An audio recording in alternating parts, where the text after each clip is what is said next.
Average molecular mass का formula, हमने average atomic mass का तो कर लिया था, एवरेज मॉलिक्यूलर मास और देख लो। एवरेज मॉलिक्यूलर मास क्या होता है बच्चों? Total mass divide by total moles. Simple, ये ध्यान रखना बस। Total mass divide by total moles, ये होता है average molecular mass. And special note, average molecular mass mixture of gases के लिए यूज किया जाए।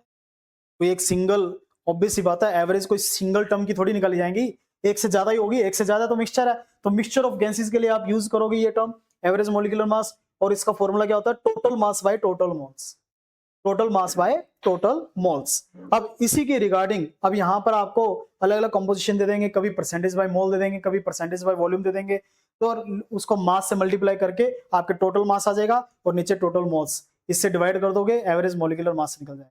जैसे कि यहां पर आपको दे रखा है एक गैसेस मिक्सचर है जिसमें 40% H2 है, 60% हीलियम है बाय वॉल्यूम, तो एवरेज मॉलिक्यूलर मास आपको निकालना है। तो 40 को मल्टीप्लाई कर दिया हाइड्रोजन के मॉलिक्यूलर मास से, फिर हीलियम के मोलर मास से 60 को मल्टीप्लाई कर दिया और डिवाइड कर देंगे हम टोटल मोल से, दैट इज 100, और आपके सामने एवरेज मॉलिक्यूलर मास निकल जाएगा। जैसे कि ये रहा 40 into 2 plus 60 plus into 4 divide by 100, 3.2। 3.2 क्या रहेगा? एवरेज मॉलिक्यूलर मास आ जाएगा। ठीक है, इसी तरह से कुछ और क्वेश्चंस है इसी बेस पर, एवरेज मॉलिक्यूलर मास के बेस पर। Calculate average molecular mass of a mixture containing, ध्यान से देंगे, बहुत ही इंपॉर्टेंट क्वेश्चन है, जेई टाइप क्वेश्चन है। Equal moles of H2 and CH4, equal mass of H2 and CH4, 2 moles of O2, 3 moles of CO2 and 5 moles of SO2।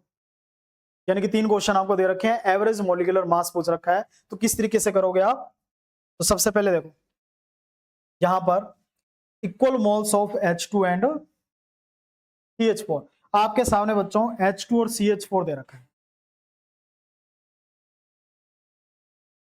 दो gases हैं। ठीक है, इनके मोल्स इक्वल दे रखे हैं, मान लो इसके n मोल्स हैं तो इसकी भी n मोल्स। ठीक है, तो मास क्या आएगा? मास क्या आएगा बच्चों? मोल से अगर मास निकालना हो ना, वैसे आगे फॉर्मूला करेंगे, तो मोल्स को ना मोलर मास से मल्टीप्लाई कर देते हैं, मोल्स को मोलर मास से मल्टीप्लाई कर देते हैं। हाँ जी, H2 का मोलर मास 2 होगा और CH4 का कितना होगा? 12 प्लस 4 16 होगा, ये मोलर मास आ गया। ठीक है, तो यहां पर क्या करेंगे, ये रहा मोल्स, मोल्स को उनके molar mass say that is 2, और यहां पर मोल्स को उनके मोलर मास दैट इज 60।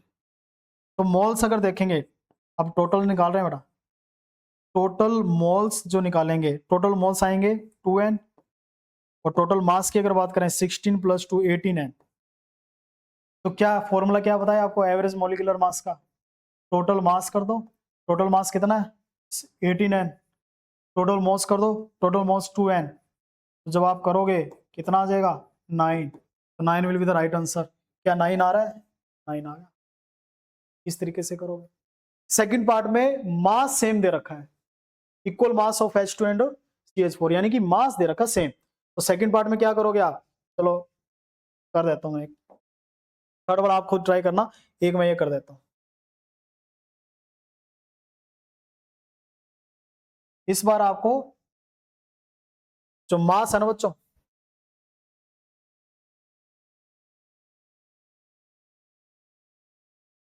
वो इक्वल दे रखा है H2 और CH4, यानी कि इन दोनों का मास जो है वो इक्वल है। इसका भी W ले रहे हैं तो इसका लेटर से W X ले सकते हो, कुछ भी। मोल्स क्या आएंगे? अभी भी आपको फॉर्मूला बताया मैंने, मोल्स को मोलर मास से मल्टीप्लाई कर दें तो मास आ जाता है, और मास को मोलर मास से डिवाइड कर देंगे तो मोल्स आ जाएगा।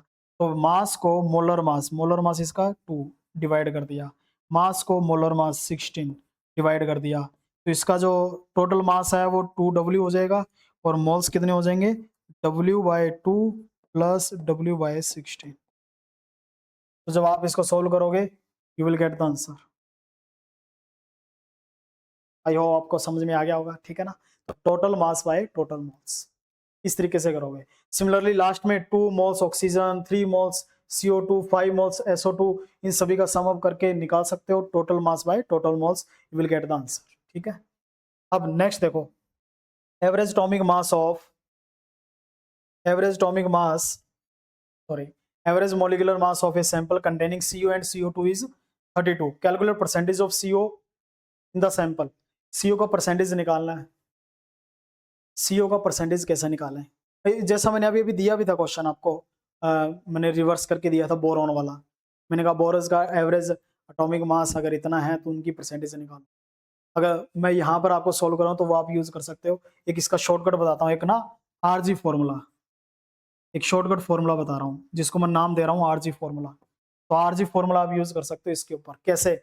अगर परसेंटेज आपको निकालनी हो, परसेंटेज किसी भी CO की निकालनी है मान लो, तो क्या करना है, एवरेज मोलिकुलर मास में से दूसरे की परसेंटेज माइनस कर दो। दूसरी गैस कौन सी है? CO2। हाँ सॉरी, परसेंटेज नहीं,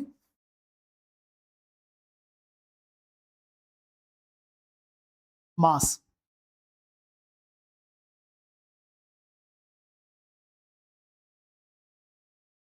ठीक है, दोनों का मोड लिया मैंने, और डिवाइड बाय दोनों का डिफरेंस, दोनों गैसेस जो भी है दोनों के मासेस का डिफरेंस। जो मोलर मास है, एटम है तो एटॉमिक मास आ जाएगा, मोलिकुलर है तो मोलिकुलर, परसेंटेज है तो 100 से मल्टीप्लाई करेंगे। ये RG फॉर्मूला आप यूज कर सकते हो किसी की भी परसेंटेज निकालने के लिए। ध्यान रखें, this formula is applicable only average molecular mass, average atomic mass. Average atomic mass और एवरेज मोलिकुलर मास के ऊपर आप अप्लाई कर सकते हो, दोनों के ऊपर चलेगा। ठीक है, करके देखते हैं। जैसे कि अप्लाई करेंगे तभी पता चलेगा। CO की परसेंटेज पूछिए बच्चों आपको, कैसे निकालें? सबसे पहले एवरेज मोलिकुलर मास, एवरेज मोलिकुलर मास कितना दे रखा आपको? एवरेज मोलिकुलर मास 32 है।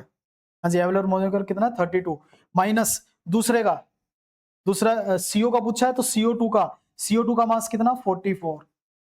ठीक है, और नीचे इन दोनों का डिफरेंस CO2 और CO का, CO2 का 44 और CO का मास कितना बनेगा बच्चों? 12 + 16 28, तो नीचे 28। ठीक है, और इंटू में कर दो 100। तो आप देखोगे इसको आप सॉल्व करेंगे तो ऊपर क्या आएगा? 12 आ जाएगा। नीचे, अच्छा मोड है, ध्यान रखना, कभी सोचो कि सर ये तो नेगेटिव आ रहा है, ऐसा नहीं है। तो आप इसको जब सोल्व करोगे तो आपके पास आंसर आ जाएगा 75%। 75% will be the right answer. इस तरीके से आप बहुत आसानी से निकाल सकते हो। अगर ये फॉर्मूला अगर आप समझ में आ रहा है, किसी एक आइसोटॉप का पूछ रखा है या किसी एक मॉलिक्यूल का पूछ रखा है, जैसे मैंने वहां कहा कि एवरेज एटॉमिक मास और एवरेज मॉलिक्यूलर मास दोनों के ऊपर अप्लाई होता है। ठीक है ना, तो अगर किसी एक आइसोटॉप या किसी एक गैस का दे रखा है तो दूसरी गैस का डाटा पुट करके और नीचे दोनों का एटॉमिक मास या मोलिकुलर मास का डिफरेंस से डिवाइड करके मल्टीप्लाई कर दो 100 से, then you will get the percentage of that particular component, that particular gas और दैट पर्टिकुलर एटम। और ये फॉर्मूला फिर से रिपीट कर रहा हूँ, एवरेज एटॉमिक मास और एवरेज मोलिकुलर मास दोनों के ऊपर एप्लीकेबल होगा। आई होप आपको समझ में आ गया होगा। इसी तरह से आप नेक्स्ट वाला करके देखोगे, a mixture contain 40% H2 and 60% helium by moles, calculate the average molecular mass. तो 40 × 2 कर दोगे प्लस 60 × 4 कर दोगे डिवाइड 100 कर दोगे, you will get the answer that will